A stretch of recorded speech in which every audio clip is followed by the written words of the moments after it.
Hi Geert, welcome to the studio. Hey Kevin, good afternoon. Today we're going to talk about a very specific topic, organizing a camping for your large event or festival.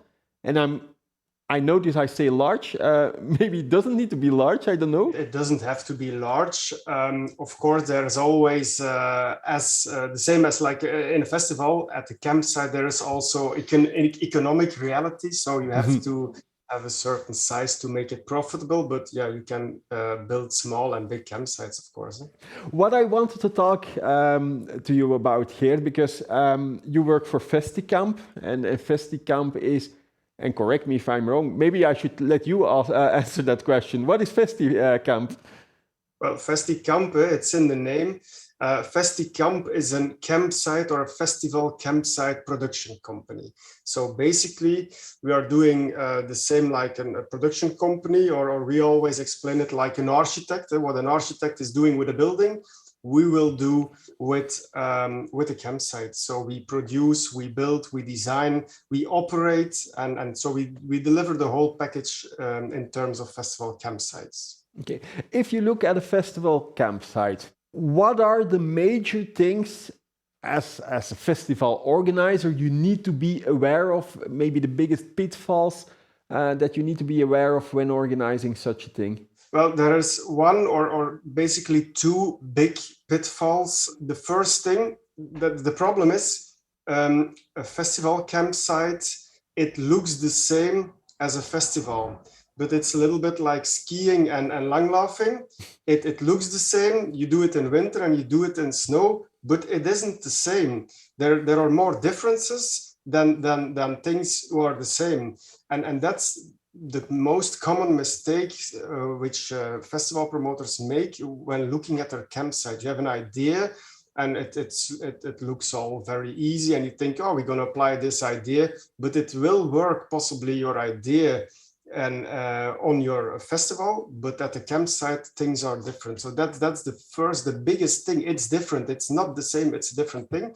Secondly, because you have your festival, which is like a huge thing with a lot of what we call gravitation. So everything is kind of sucked into the festival, which let the campsite, we always say campsites are the stepchilds of the festival industry. So as soon as the festival does like this, all the attention will go to the festival, and then you're kind of stuck on the campsite. So you need a partner, you need somebody who is dedicated to the campsite and will stay on the campsite. That's the two biggest things. But if you look at a campsite and you start from a blank canvas, to say it like that. A green canvas in our, a green in this, in best case. I can imagine it's not always the case. You need to build everything, from water, toilets, showers, even stores to buy foods. What are the things you typically provide for a campsite? Yeah. It all starts, of course, with your venue as green as possible. You need some grass to pitch your tents, and that's already the first thing. The festival promoter can choose between two fields, and he will take the nicest field for the festival. But on a festival, you have wooden floors, you have the drive plates and things like that. But yeah, you can only pitch a campsite tent on a grass field. So there's the first struggle. And then, of course, you need some fencing and some basic site materials. And then kind of the first primary things are toilets, showers. That's a new thing. You don't have showers at the festival campsite, at a festival. You do have at a campsite. So in terms of water, you need more water. You need also more sewage. So that's already a big thing to think of, also in terms of capacities. And then you have to add light, for example, is a good one. Basically, on a festival, you pitch 3-4 big light poles. But then a campsite, people need to sleep. So in the mind of the festival promoter, he said, yeah, okay, we already booked 4 big 13-meter light poles. Yeah, you did it very well, but people will not sleep.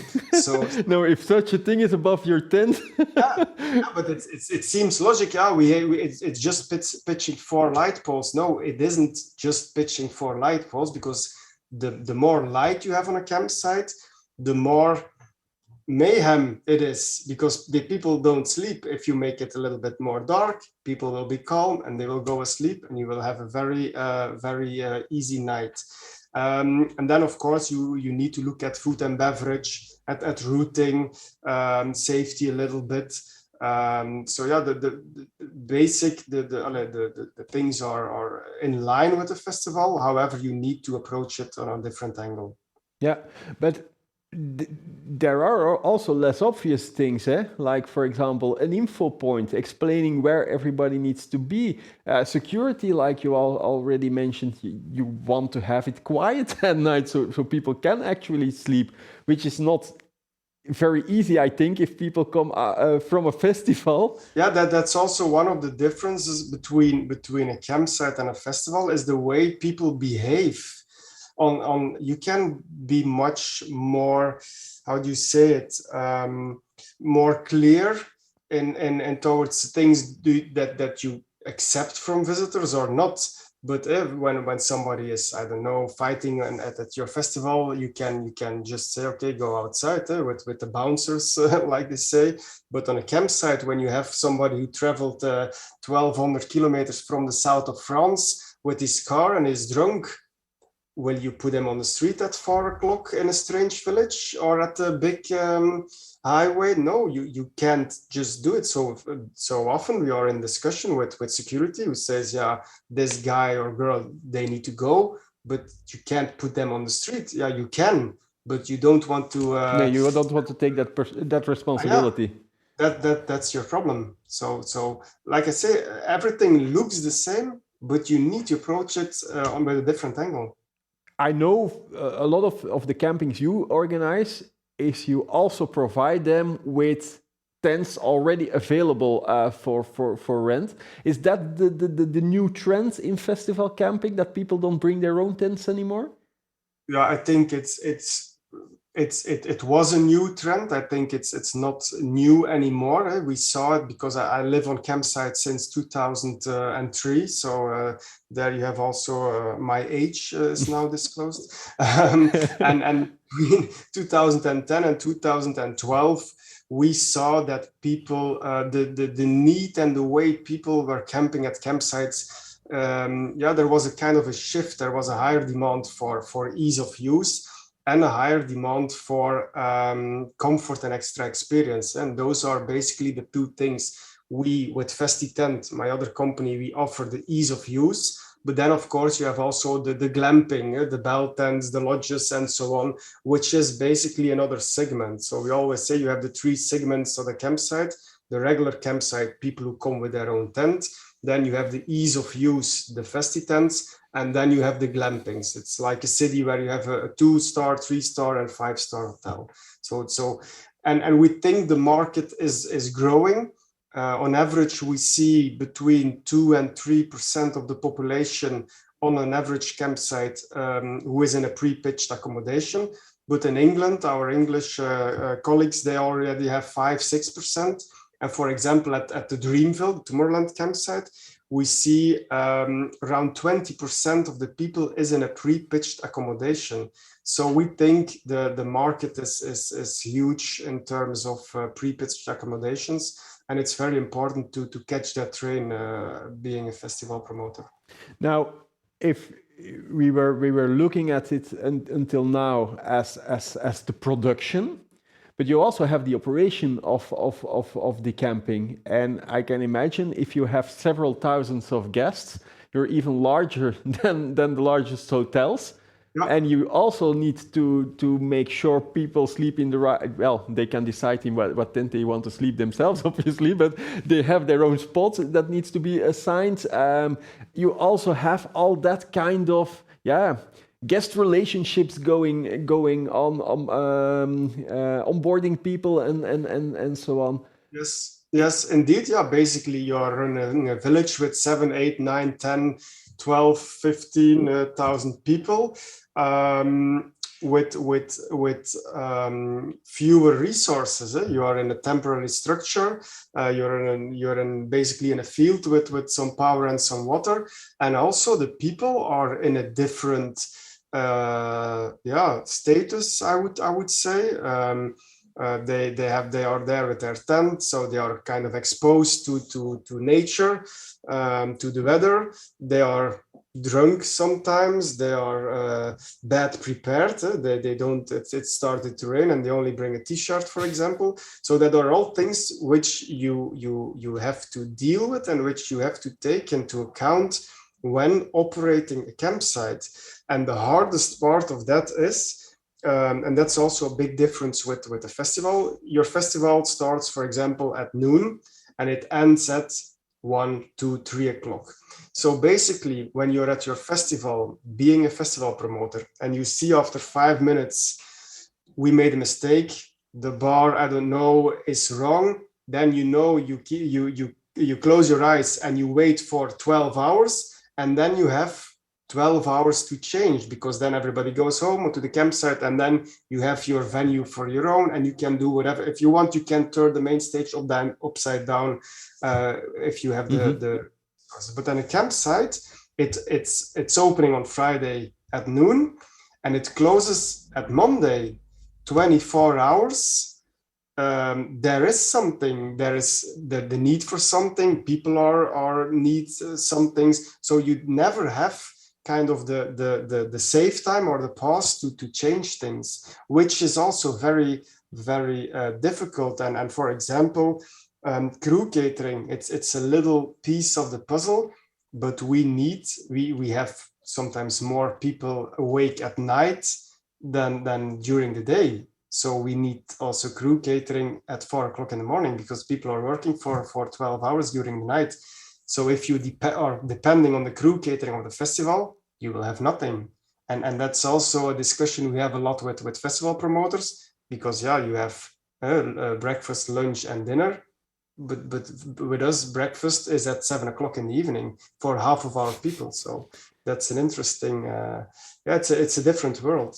And just out of curiosity, the crew also then sleeps on the camping. They also stay there. Yeah, we made that choice almost 20 years ago. So we didn't work with a lot of how do you call it, clubs, football clubs, and youth scouting things and so on. We always search people who want to work for us, which we pay, and who we ask to stay at the campsite. So people come working for us, they enter at Friday and they stay until Monday evening, and it's one big family who stays together. Also to have them present at the venue in case there would go something wrong, then you have your crew with you. So there's always one half sleeping and one half is working. So if maybe as a last question, if an organizer is thinking about a festival organizer is thinking about, should I start with the camping, yes or not? What are the reasons to do so? Is it a profitable business for the festival? Are there other reasons you would want to consider? Well, I will give you a consultant answer. It depends. So it depends. It's very hard to get a campsite profitable when you look only at the campsite. So if you ask me, should you do it for the money? I would say stay out of it. However, what a campsite is doing, it's adding a lot of extra experience to the festival journey. For example, when you have a 3-day festival, people come to your festival at Friday. They are with you for eight hours, and then they go home. They come back, they go home. You can't really take them into your story. On the other hand, when they come at Friday and you can keep them with you, you can pull them into your story, you can pull them into your journey, your experience, and then they go home on Monday with a very good feeling. So that's the biggest profit for a campsite. And of course, the longer they are with you, the more probably they will consume and in terms of that. So it's very difficult to look at the P&L, at the profits and loss of the campsite. You have to put it in a bigger picture, and then of course it's a big extra and a big gain for everybody. Okay, and Geert, yeah, I think they need an expert like you to help them. So we will put the link below the video. Geert, thank you very much for sharing your insights on festival campings. Yes, it was my pleasure, and I wish you a very pleasant day and a very good festival summer. Thank you. And you at home, thank you for watching our show. I hope to see you next week.